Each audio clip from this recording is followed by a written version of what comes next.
Assalamualaikum warahmatullahi wabarakatuh. Perkenalkan, nama saya Muhammad Zaki Muiz dengan NIM akhir 146. Di video kali ini, saya akan menjelaskan sekilas tentang peradaban Islam di masa Nabi Muhammad SAW. Tujuan dibuatnya video ini untuk memenuhi tugas UAS dari Bapak Muhammad Khalid Zamzami MPD selaku dosen pengampu mata kuliah Sejarah Peradaban Islam. Pada masa Nabi Muhammad SAW, ketika di masanya beliau banyak menuai suka dan duka dalam menyampaikan dakwah Islam. Dakwah yang beliau mulai bukan langsung seperti dakwah masa kini. Akan tetapi, dakwah yang dilakukan secara sembunyi-sembunyi karena memandang kekejaman bangsa Arab kafir pada saat itu memang sangat luar biasa. Berikut adalah sistem dakwah periode Mekah. Periode dakwah dengan cara rahasia dan sembunyi-sembunyi. Orang pertama yang beriman kepadanya dari kalangan dewasa adalah sahabatnya sendiri yang bernama Abu Bakar. Dari kalangan wanita adalah istrinya sendiri Khadijah binti Khuwailid, dan kalangan anak-anak adalah Ali bin Abi Thalib, sedangkan dari kalangan budak adalah Zaid bin Harisah.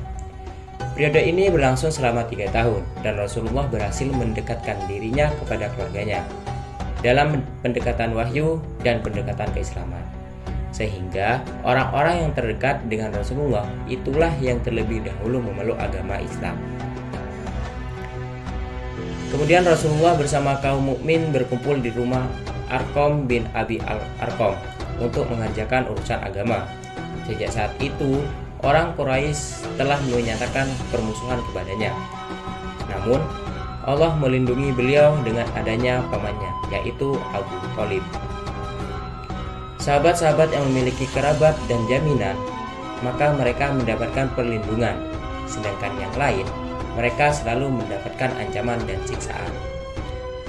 Kemudian Umayyah bin Khalaf melemparkan budaknya yang bernama Bilal ke sebuah tempat yang sangat panas di Mekah. Kemudian dia memerintahkannya agar kafir dan ingkar terhadap apa yang diajarkan oleh Nabi Muhammad SAW. Namun siksaan itu tidak menambah sikap Bilal kecuali terus mengatakan Ahad Esa, Ahad Esa. Sedangkan Abu Jahal menyiksa Ammar dan kedua orang tuanya dengan siksaan yang sangat pedih hingga akhirnya dia membunuh Sumayyah, ibu Ammar. Maka jadilah dia wanita yang syahid pertama kali di dalam Islam. Sementara itu, Rasulullah terus mengatakan kepada mereka, "Sabarlah kalian wahai keluarga Yasir, karena tempat kalian adalah surga."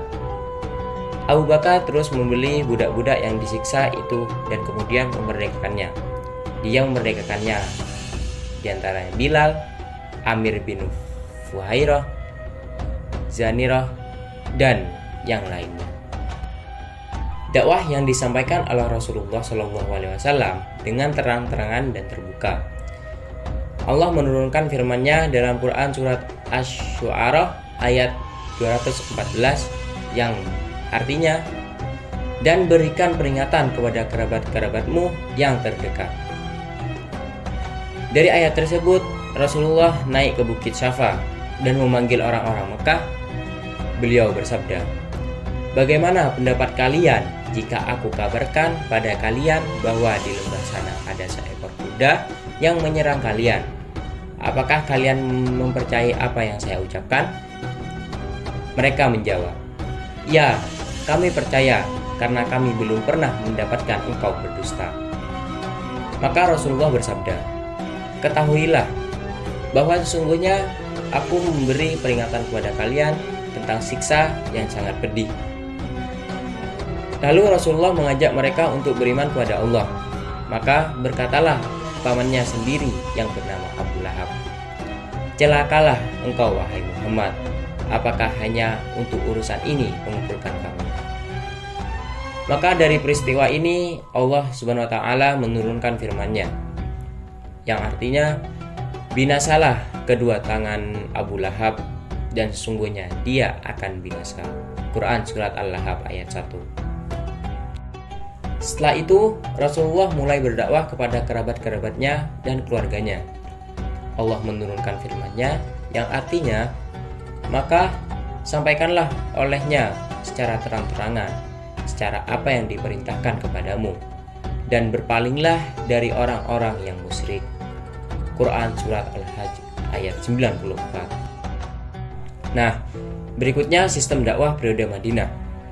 Pembentukan sistem sosial kemasyarakatan, politik, dakwah, dan ekonomi. Yang pertama, pembentukan sistem sosial kemasyarakatan. Batu pertama ini ialah membentuk sosial kemasyarakatan dengan menciptakan persaudaraan umat manusia. Persaudaraan yang akan mengakibatkan seseorang tidak sempurna imannya sebelum ia dapat mencintai saudaranya seperti mencintai dirinya sendiri, dan sebelum persaudaraan demikian itu dapat mencapai kebaikan dan rasa kasih sayang tanpa suatu sikap lemah dan mudah menyerah. Ada orang yang bertanya kepada Nabi Muhammad, berbuat apakah yang baik dalam Islam? Dan dijawab oleh Rasulullah SAW yang artinya, sudi memberi makan dan memberi salam kepada orang yang kau kenal dan yang kau tidak kenal. Dalam khutbahnya yang kedua dikatakan, beribadahlah kamu sekalian kepada Allah dan janganlah mempersatukannya dengan apapun. Benar-benar takutlah kamu kepadanya. Hendaklah kamu jujur kepada Allah tentang apa kamu katakan baik itu dengan ruh Allah. Hendaklah kamu sekalian saling mencintai. Allah sangat murka kepada orang yang melanggar janjinya sendiri. Dengan kata-kata tersebut, Nabi Muhammad SAW menambahkan nilai-nilai kemasyarakatan yang utuh semasa beliau di Madinah. Berikut dari segi politik. Hasil politiknya ialah seluruh kota Madinah dan sekitarnya telah benar-benar jadi terhormat bagi seluruh penduduk. Mereka berkewajiban mempertahankan kota ini dan mengusir setiap serangan yang datang dari luar. Mereka harus bekerja sama antar sesama mereka guna menghormati segala hak dan segala macam kebebasan yang sudah disetujui bersama. Selanjutnya dari segi dakwah. Unta yang dinaiki Nabi Muhammad SAW pada saat itu berlutut di tempat penjemuran kurma milik Sahal bin Suhail bin Amr. Kemudian tempat ini dibelinya untuk dipakai tempat membangun masjid. Sementara tempat itu dibangun, ia tinggal pada keluarga Abu Ayyub Khalid bin Zaid al-Ansari. Selesai Nabi Muhammad membangun masjid dan tempat tinggal, ia pindah dari rumah Abu Ayyub ke tempat ini. Sekarang terfikir olehnya akan adanya hidup baru yang harus dimulai, yang telah membawanya dan membawa dakwahnya itu harus menginjak langkah baru lebih lebar.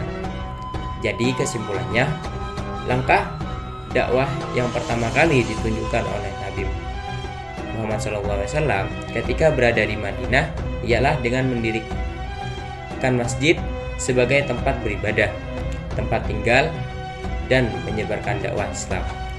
Dan masjid inilah yang dikenal dengan Masjid Nabawi.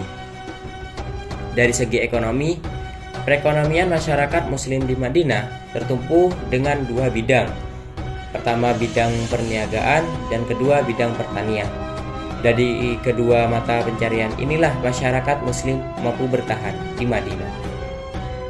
Nah, dari segi berbagai aspek kehidupan yang telah dibina oleh Rasulullah di kota Madinah, dari kemasyarakatan, politik, kepercayaan, dakwah, dan ekonomi, peranan penting inilah akhirnya menjadikan Rasulullah SAW itu bukan hanya sebagai seorang Rasul, tapi juga seorang pemimpin negara atau presiden di kota Madinah pada saat itu. Berakhir sudah pemaparan video sekilas peradaban Islam di masa Nabi Muhammad SAW. Sekian, semoga video ini bermanfaat. Kurang lebihnya mohon maaf. Wassalamualaikum warahmatullahi wabarakatuh.